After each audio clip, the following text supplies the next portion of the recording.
امین ذی وقار، آج ہم بات کر رہے ہیں حضرت سیدنا امام موسیٰ کاظم رضی اللہ تعالیٰ عنہ کی ذات بابرکات کے حوالے سے کہ 5 رجب المرجب آپ کا عرس منایا جاتا ہے۔ حضرت امام موسیٰ کاظم رضی اللہ تعالیٰ عنہ یہ حضور کے اہل بیت میں سے آپ کا تعلق ہے، اور آپ کا نام جو ہے وہ موسیٰ، اور کنیت آپ کی ابو الحسن، اور لقب آپ کا کاظم ہے۔ آپ کو کاظم کہنے کی وجہ یہ ہے کہ اللہ تعالیٰ نے آپ کو بے شمار فضائل کے ساتھ ساتھ ایک فضیلت یہ بھی عطا فرما رکھی تھی، آپ انتہائی صبر و تحمل والے بندے تھے۔ اللہ تعالیٰ نے آپ کو مستجاب الدعوات بھی بنا رکھا تھا۔ مستجاب الدعوات کا مقصد یہ ہوتا ہے کہ بارگاہ خداوندی کے اندر جو دعا وہ شخص مانگتا ہے، اللہ اس کی دعا کو رد نہیں فرماتا بلکہ وہ قبول ہی فرما دیتا ہے اس کو۔ اور پھر کثیر تعداد میں حضور علیہ الصلوۃ والسلام کے امتی آپ کی بارگاہ میں حاضر ہوتے، اور آپ کے وسیلہ سے، آپ کے ذریعے سے، آپ کے صدقے سے اللہ تعالیٰ کی بارگاہ میں دعا کرواتے، اور اپنی مرادوں کو، تمناؤں کو، نیک حاجتوں کو حضور علیہ الصلوۃ والسلام کے وسیلہ جلیلہ سے دعا کروا کر،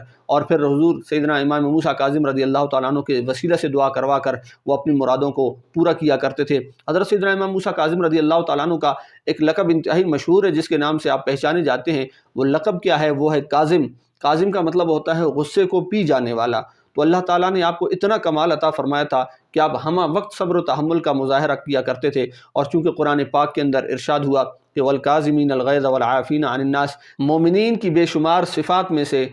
کچھ صفات یہ ہیں کہ والکاظمین الغیظ، کہ وہ غصے کو پی جاتے ہیں، والعافین عن الناس، اور لوگوں کو درگزر کر دیتے ہیں۔ تو آپ کثرت کے ساتھ لوگوں کو درگزر بھی کر جاتے تھے، اور پھر آپ غصے کو بالکل طور پہ اپنی ذات بابرکات سے دور رکھا کرتے تھے۔ کہ ایک مرتبہ خلیفہ ہارون رشید آپ کی بارگاہ میں حاضر ہوا اور آپ سے یہ سوال کرنے لگا۔ اس نے کہا کہ حضرت آپ تو حضرت مولا علی رضی اللہ تعالیٰ عنہ کی اولاد میں سے ہیں، پھر کیا وجہ ہے کہ آپ خود کو ذریت رسول علیہ الصلوۃ والسلام اور اہل بیت رسول علیہ الصلوۃ والسلام کہتے ہیں؟ آج جب دیکھتے ہیں کہ سامعین، آج بھی کچھ افراد ایسے ہیں جو یہ سوال کرتے ہیں کہ جب حضور علیہ الصلوۃ والسلام کی کوئی نرینہ اولاد تھی ہی نہیں، پھر یہ سادات کرام جو ہیں یہ خود کو حضور علیہ الصلوۃ والسلام کی اولاد کس طرح کہتے ہیں؟ حالانکہ اولاد کا جو نسب ہے وہ والد سے چلتا ہے، نہ کہ والدہ سے چلتا ہے۔ تو پھر یہ حضور علیہ الصلوۃ والسلام کی نرینہ اولاد نہ ہونے کے باوجود بھی سادات کا سلسلہ کس طرح آگے چلا، اور پھر یہ کیسے ہو سکتا ہے کہ حضرت خاتون جنت سلام اللہ علیہا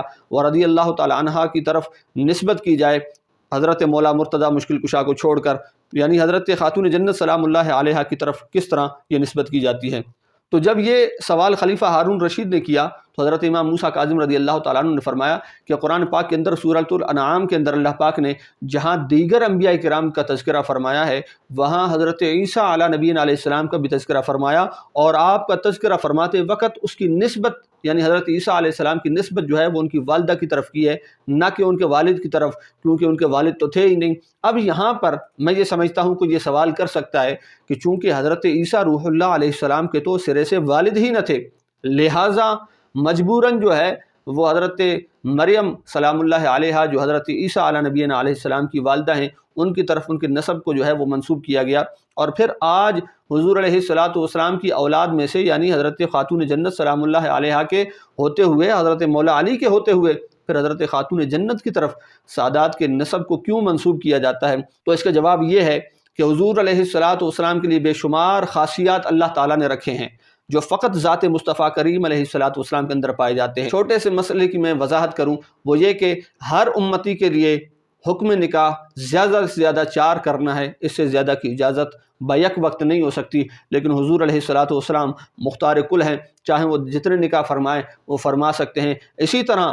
دوسرے لوگوں کے لیے، امتیوں کے لیے قانون اور دستور الگ ہے، لیکن مصطفیٰ کریم علیہ الصلوۃ والسلام اور آپ کی اہل بیت کرام رضوان اللہ تعالیٰ علیہم اجمعین و سلام اللہ تعالیٰ علیہم اجمعین کے لیے دستور اور قاعدہ الگ ہے۔ اور پھر اسی طرح دیکھیں کہ جس طرح اس امت کو دیگر تمام انبیاء کی امتوں کے اوپر فضیلت عطا فرمائی، اسی طرح اللہ تعالیٰ نے اہل بیت کرام کو امت مصطفیٰ کریم علیہ الصلوۃ والسلام میں پھر ترجیح اور فوقیت عطا فرمائی۔ اور پھر یہ بھی ذہن میں رکھیں، حضرت امام موسیٰ کاظم رضی اللہ تعالیٰ عنہ نے جو دوسرا جواب ارشاد فرمایا، انتہائی کمال اور تیر بہدف، آپ نے فرمایا اے خلیفہ ہارون رشید، جب حکم ہوا اللہ تعالیٰ نے فرمایا، آیت مباہلہ نازل ہوئی، اور حضور علیہ الصلوۃ والسلام سے اللہ تعالیٰ نے فرمایا اے محبوب ان یہودیوں سے، عیسائیوں سے کہہ دو کہ تعالوا ندعو ابناءنا و ابناءکم، کہ تم اپنے بیٹوں کو بلاؤ، ہم اپنے بیٹوں کو بلائیں گے۔ تو فرمایا وہاں حکم بیٹوں کا ہوا، لیکن سرکار علیہ الصلوۃ والسلام نے حضرات حسنین کریمین رضی اللہ تعالیٰ عنہما کو میدان میں پیش کیا، تو اس سے پتہ چلا کہ حضور علیہ الصلوۃ والسلام حضرات حسنین کریمین